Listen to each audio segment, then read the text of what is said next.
People who dream big but do nothing. Psychology explained. You haven't started.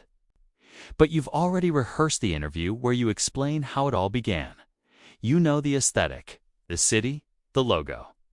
You've imagined the turning points so many times it almost feels like a memory. And yet, not a single step taken. Not even a Google search. Here's what nobody actually tells you.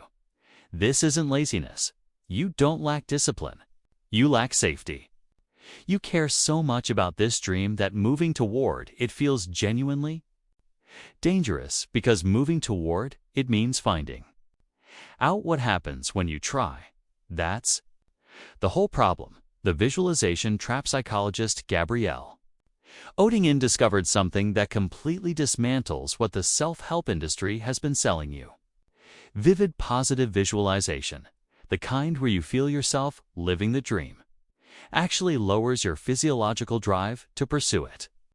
Her research measured real drops in blood pressure and energy in people who fantasized versus those who didn't. Your brain partially registers the reward before you've earned it. Motivation drops. The vision board is quietly working against you. But here's where it gets darker.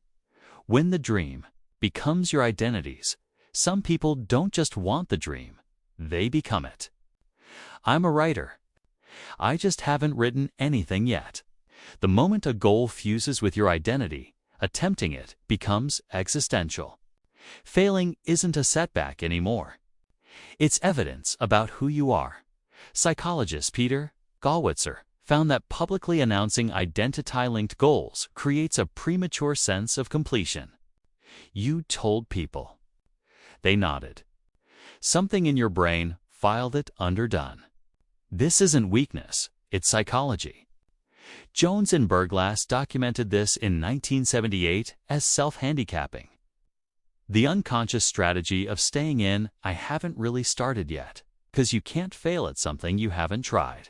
The dream stays beautiful, untested, safe. The productive procrastinator, then.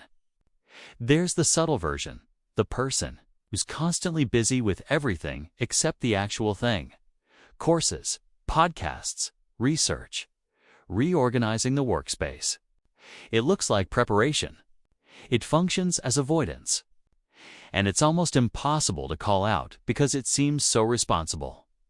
Pascal Sheeran's landmark meta-analysis confirmed what most high dreamers already feel. A massive shift in intention produces only a small shift in behavior. The stakes feel too high.